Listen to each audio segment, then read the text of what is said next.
नमस्कार, अपना उत्तराखंड आप देख रहे हैं। आपके साथ मैं हूं कंचन डोगरा नेगी। बड़ी खबर से आइए बुलेटिन का आगाज करते हैं। देहरादून से आ रही है बड़ी खबर, जहां पर कोरोना को लेकर मुख्यमंत्री ने वीडियो कॉन्फ्रेंसिंग की है और इस वीडियो कॉन्फ्रेंसिंग से सभी डीएम से उन्होंने बात की है। आज तमाम जिलों के डीएम से उन्होंने बातचीत की है। वीडियो कॉन्फ्रेंसिंग के जरिए अब छिपकर आने वालों पर कड़ी कार्रवाई होगी, साफ कर दिया है मुख्यमंत्री ने। टेस्टिंग सर्विलांस बढ़ाने की जरूरत है। अब कोरोना से मौत कैसे कम हो, सीनियर डॉक्टर्स देखें ये। तो आज ये अहम मंथन किया गया है। वीडियो कॉन्फ्रेंसिंग के जरिए तमाम जिलों के डीएम से बात की। सर्विलांस को और एक्टिव करने को कहा गया है। जितना सर्विलांस होगा उसको बढ़ाना चाहिए। दूसरी बात, टेस्टिंग कैपेसिटी हमको और अधिक बढ़ाने की आवश्यकता है। हमने कहा इससे घबराने की जरूरत नहीं कि पेशेंट की संख्या बढ़ रही है। मॉर्टेलिटी कैसे रुके, इस पर सीनियर डॉक्टर्स को ध्यान देना है।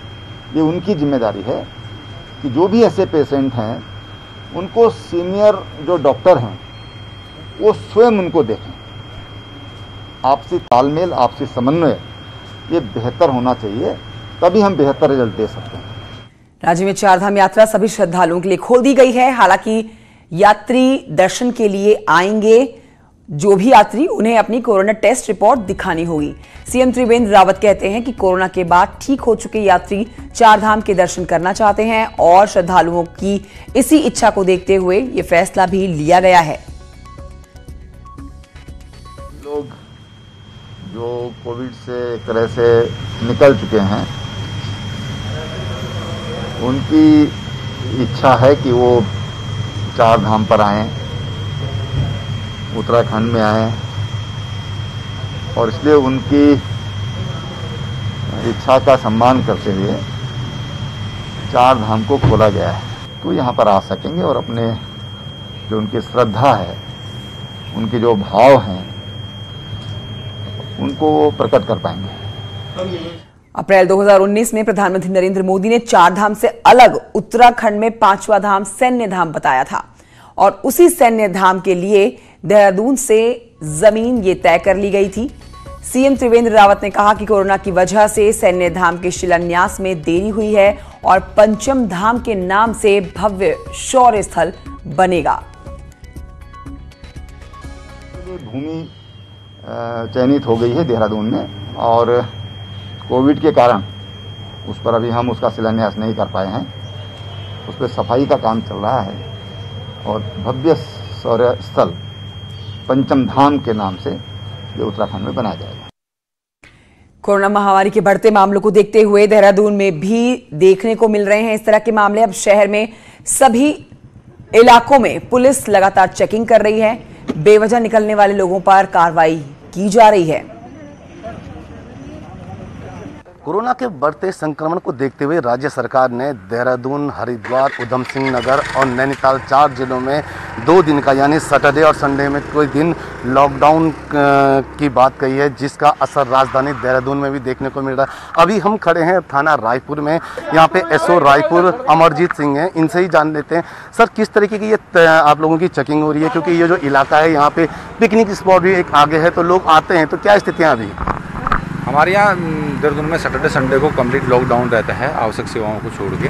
तो जो लोग भी इसका उल्लंघन करते हैं, चाहे वो बिना मास्क के हो या जो अनावश्यक घूमते हैं, हम लोग जो है उन पर प्रॉपर कार्रवाई करते हैं और ये लगातार जारी रहेगा। देहरादून में लॉकडाउन का अगर बात करें असर, तो पुलिस इस लॉकडाउन के जो लॉकडाउन का अभी जो उल्लंघन कर रहे हैं उन पर लगातार कार्रवाई भी कर रही है। कैमरा पर्सन राकेश सावत के साथ मैं सत्येंद्र बर्तवाल, न्यूज़ 18 देहरादून। राज्य में कोरोना के बढ़ते हुए मामलों को लेकर चिंता बढ़ी हुई है। बीते 7 से 8 दिनों में करीब 1000 नए कोरोना के मामले आ चुके हैं। स्वास्थ्य सचिव अमित नेगी कहते हैं देहरादून और हरिद्वार में सबसे ज्यादा चिंता इंडस्ट्रियल एरिया में कोरोना के मामलों को लेकर बढ़ी है। स्वास्थ्य सचिव के मुताबिक हरिद्वार, देहरादून के डीएम ने इंडस्ट्री से जुड़े हुए लोगों से बात की। कोरोना की रोकथाम के लिए कदम उठाएं वो और नियमों का पालन करें। इसके संबंध में मुख्य सचिव महोदय के स्तर पे हाईएस्ट लेवल पे मीटिंग हुई है इंडस्ट्री के साथ, जिसमें हमने सिडकुल और इंडस्ट्री के ऑफिसर्स को, उनके पदाधिकारियों को भी बुलाया था। स्टेट गवर्नमेंट के कंसर्न्स भी उनके द्वारा बताए गए थे उसमें, और इसके साथ ही साथ दोनों जिलाधिकारियों के लेवल पे काफी डिटेल मीटिंग हुई है। जैसे कल हरिद्वार डिस्ट्रिक्ट मजिस्ट्रेट ने मेरे ख्याल से करीब 100 से ज़्यादा इंडस्ट्री के प्रतिनिधियों से मुलाकात करके उनके इश्यूज से बताया था।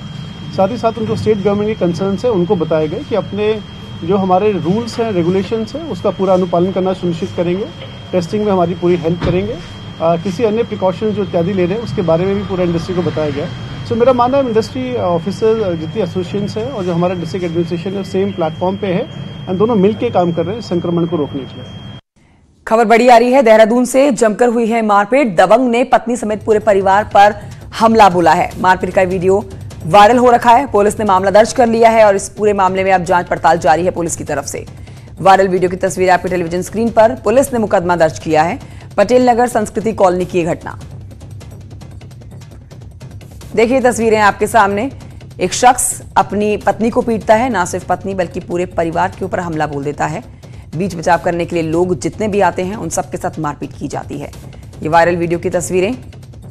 अब ये मामला पहुंच चुका है पुलिस तक। पुलिस इस पूरे मामले में अब जांच पड़ताल कर रही है। वजह तलाशने की कोशिश की जा रही है कि आखिर ऐसी क्या वजह रही कि ये पारिवारिक कलह इतनी बढ़ गई। बड़ी खबर आ रही नैनीताल से। नदी में गिरी है बुलेरो गाड़ी। हादसे में 3 लोगों की मौत हुई है और तीनों शव बरामद कर लिए गए हैं। सुयालबाड़ी के पास नदी में गिरी ये बुलेरो गाड़ी। तस्वीरें आपके सामने। बुलेरो गाड़ी की नदी में गिरने की देर रात ये हादसा हुआ। हल्द्वानी से बागेश्वर जा रहे थे तीनों लोगों और इस हादसे का शिकार हो जाते हैं तीनों लोग। रोड ना होगा पहाड़ के गांव के लिए आज भी परेशानी का सबब बना हुआ है। नैनीताल जिले के दुर्गम पहाड़ी इलाके की तस्वीर आपके सामने, जहां का ये वायरल वीडियो जिसमें एक बुजुर्ग महिला को कुछ लोग डोली में ले जाते हुए देखे जा रहे हैं।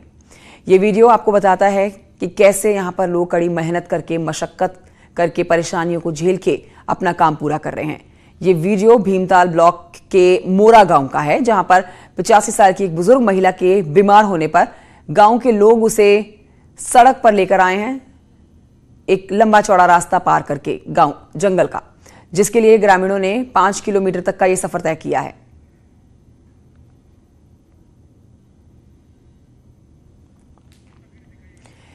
ये देखिए गांव के लोग हैं जो इस बीमार महिला, बुजुर्ग महिला आप कहिए, 85 साल की महिला जिसको 5 किलोमीटर का ये जंगल का रास्ता पार करके अस्पताल ले जाने की ये कवायद, किस तरह से मुश्किलों भरा, चुनौती भरा ये सफर, जहां पर एक तरफ लगातार बारिश हो रही है, मौसम खराब है, तो वहीं सुविधाएं बिल्कुल नहीं कुछ पहाड़ी इलाकों में, और उसमें जूझते ये लोग जो लंबा सफर तय करके अस्पताल तक इस महिला को पहुंचा रहे हैं। देहरादून से आ रही है एक और बड़ी खबर। प्रदेश के कई इलाकों में बारिश का अलर्ट। फिलहाल आज भारी बारिश की आशंका नहीं जताई गई है। तो हर दिन मौसम विभाग की तरफ से बारिश को लेकर अलर्ट जारी किया जाता है, लेकिन आज भारी बारिश की संभावना नहीं जताई गई है। लेकिन इस बीच आपको यह भी बता दें कि 28 से 30 जुलाई तक होगी भारी बारिश। मौसम विभाग ने अलर्ट जारी कर दिया है 28 से 30 जुलाई तक की भारी से भारी बारिश का।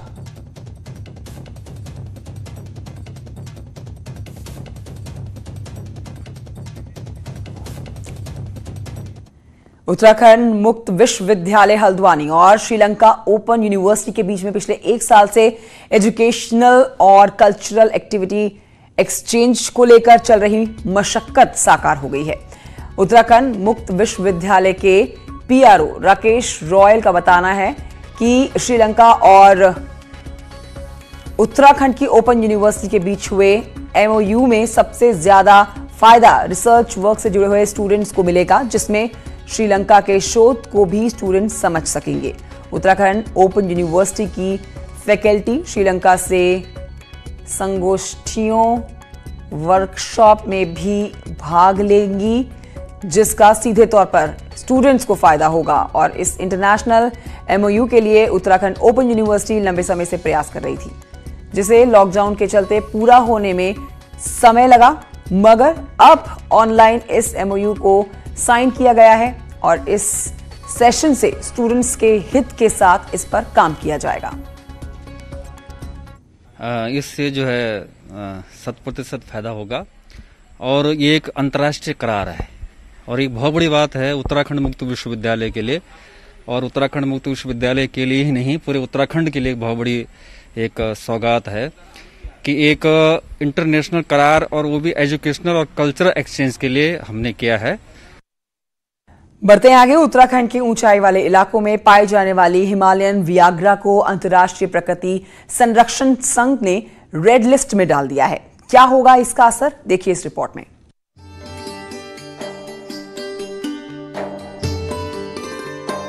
3500 मीटर से अधिक की ऊंचाई पर होने वाली हिमालयन वियाग्रा की दुनिया भर में भारी मांग है। यही वजह है कि 1 किलो हिमालयन वियाग्रा की कीमत इंटरनेशनल बाजार में 20 लाख रुपए से भी ज्यादा है। बीते सालों में इसका दोहन भी जमकर हुआ। आलम ये है कि मात्र 15 सालों में ही हिमालयन वियाग्रा की उपलब्धता 30% कम हो गई है। जो खास हमारे जो पिथौरागढ़ मुंशियारी का जो धारचूला का पैच है और उधर गढ़वाल का जो चमोली डिस्ट्रिक्ट का जो पैच है, जहाँ पर प्राकृतिक रूप से उगती है, वहाँ पर बेतहाशा मात्रा में इसका विदोहन हुआ है। तो वो विदोहन होने के बाद उसका जो नेचुरल हैबिटेट था, वहाँ पर वो प्रजातियाँ धीरे धीरे खत्म हो रही हैं। इस वजह से IUCN ने इसको जो है रेड लिस्टेड घोषित किया है। IUCN ने भले ही इसे संकटग्रस्त प्रजातियों में शामिल कर लिया हो, लेकिन एक सच्चाई ये भी है कि पिथौरागढ़, चमोली और उत्तरकाशी के ऊंचाई वाले इलाकों में रहने वालों के लिए ये रोजी रोटी भी मुहैया कराती है। तो निश्चित रूप से लोगों की जो आजीविका है, और वो हजारों और लाखों में लोगों की संख्या है, तो उनकी आजीविका आपका पूरी प्रभावित हो जाएगी। लोगों के सामने रोजी रोटी का संकट पैदा हो जाएगा। इसलिए सरकार को आपका यार्सा गम्बुक कीड़ा जड़ी के दोहन के लिए आपका तुरंत आपका कोई नीति बनाकर उस पर अमल करना चाहिए। हिमालयन वियाग्रा और पर्यावरण संरक्षण के लिए भले ही IUCN का फैसला सही हो, लेकिन इसकी कीमत उन लोगों को जरूर चुकानी होगी जिनके लिए 2 वक्त की रोजी रोटी का सिर्फ यही एक जरिया है। ऐसे में सरकार को इस दिशा में कोई बीच का रास्ता जरूर निकालना चाहिए, ताकि बेशकीमती हिमालयन वियाग्रा के साथ ही लोगों की रोजी रोटी भी बच सके। न्यूज़ 18 के लिए हल्द्वानी से शैलेंद्र नेगी के साथ पिथौरागढ़ से विजय वर्धन उप्रेती की रिपोर्ट। ब्रेक के बाद स्वागत है आपका खबर नई टिहरी से, जहां के नई टिहरी थाना क्षेत्र के एक होटल के कमरे में 28 वर्षीय युवती की संदिग्ध परिस्थितियों में डेड बॉडी मिलने से हड़कंप मच गया है। सूचना पर मौके पर पहुंची हुई पुलिस ने शव को कब्जे में लेकर जिला अस्पताल में भेज दिया है पोस्टमार्टम के लिए। अब बताया जा रहा है कि युवती जिला अस्पताल बुराड़ी जौलीग्रांट में नर्स थी और बीपुरम की रहने वाली थी, जो कोविड के चलते कुछ दिनों से होटल में कमरा लेकर रह रही थी। युवती के कमरे में दवाइयां और नींद के इंजेक्शन भी मिले हैं, जिससे यह अंदाजा लगाया जा रहा है कि हाई डोज होने से युवती की मौत हुई है। प्रियंका नाम की लड़की थी, यहाँ बोराड़ी हॉस्पिटल में ये नर्सिंग का काम करती थी, और आज सुबह ही जानकारी मिली है कि ऐसे ऐसे उसमें उसकी डेथ हुई है वहाँ पे। तो हमारे द्वारा पोस्टमार्टम कराया जा रहा है, पंचायतनामे की कार्रवाई की जा रही है, और जो भी पोस्टमार्टम के बाद जो भी कुंभ में विकास कार्यों के लिए बजट का इंतजार कर रहे ऋषिकेश नगर निगम और इससे लगे हुए मुनि स्वर्गाश्रम नगर निकाय को निराशा हाथ लगी है। कुंभ के विकास कार्यों पर कोरोना इफेक्ट का साया पड़ गया है, जिसके चलते नगर निकायों को एक भी पैसा विकास कार्यों के लिए नहीं मिल पाया, जिससे सारे होने वाले विकास कार्य प्रभावित हो गए हैं। ऋषिकेश के मेयर का कहना है कि हमने कई प्रोजेक्ट्स कुंभ के लिए बनाकर भेजे हैं, लेकिन उनके लिए अभी तक पैसा नहीं मिल पाया है। ज़्यादा उम्मीद लगा के बैठे हुए थे, और हमें भी पूरा आशा और विश्वास था कि इस समय कुंभ में हमारे ऋषिकेश शहर का भी चौतरफा विकास होगा, जो कि हमने काफ़ी प्रस्ताव बना के भेजे भी थे। लेकिन ये कोरोना काल को देखते हुए जिस तरह से निराशा हाथ लगी है, तो अभी तक जितने भी हमने चीड़ के पत्ते जंगलों में आग लगने का सबसे बड़ा कारण होते हैं, जिससे करोड़ों की वन संपदा स्वाहा हो जाती है। लेकिन इसी पिरूल और चीड़ के बीज और छाल से राखी के साथ घर के सजावट का सामान बनाया जा रहा है। देखिए रिपोर्ट।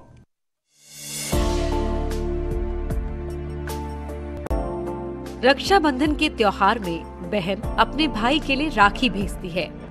अब GB हिमालय पर्यावरण संस्थान महिलाओं को पिरूल से राखी बनाना सिखा रहा है, जो गांव में जाकर महिलाओं को भी राखी बनाना सिखा रहा है। इसके साथ ही पिरूल के दूसरे सजावटी सामान बनाने की ट्रेनिंग भी दी जाएगी, जिससे महिलाएं आत्मनिर्भर बनेंगी।